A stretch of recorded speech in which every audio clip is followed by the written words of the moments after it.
देशातील गॅस टंचाईचे चित्र एआयनं बनवलेलं आहे का? गॅस तुटवड्यावरून संजय राऊतांनी सरकारला हा खोचक सवाल केलाय. तुटवडा नाहीये मग खोटं बोलू नका असंही त्यांनी म्हटलेलं आहे. तर गॅस टंचाईवरून राऊतांनी सरकारला सवाल केलेला आहे. तुटवडा नाही असं म्हणून तुम्ही खोटं बोलू नका असंही त्यांनी म्हटलेलं आहे. निदान देवळांना तरी सिलेंडर्स द्या असंही राऊत म्हणाले.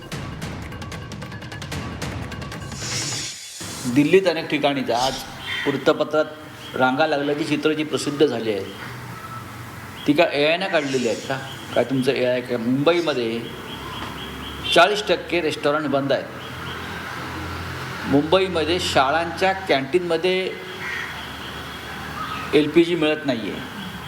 मुंबईच्या रस्त्यावरच्या खाण्याच्या गाड्या असतात वडापावसह, त्या बहुतेक 50% गाड्या बंद झालेल्या आहेत.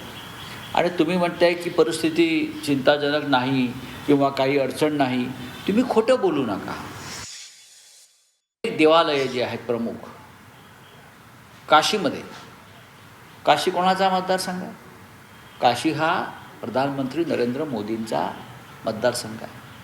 तिथे अन्नपूर्णा जे मंदिर आहे तिथे गेले 40 वर्ष अखंड 2 वेळेला भक्तांना जेवण दिलं जातं. अन्नपूर्णा मंदिरामध्ये लाखो रोज. पण ते आता अन्नछत्र LPG गॅस सिलेंडरच्या तुटवड्यामुळे बंद झाले. शिर्डी संस्थांमध्ये सुद्धा जेवणामध्ये जे जेवण प्रसाद म्हणून देतात त्याच्यामध्ये कटौती केलेली आहे. 2 लाडू द्यायचे प्रसादाचे, एकच देते. हे सर्व तीर्थस्थानात हिंदुत्ववादी आहेत ना, म्हणून त्याला सांगतोय आपण धर्मवादी आहात, आपण हिंदुत्ववादी आहात. निदान देवळांना तरी LPG द्या.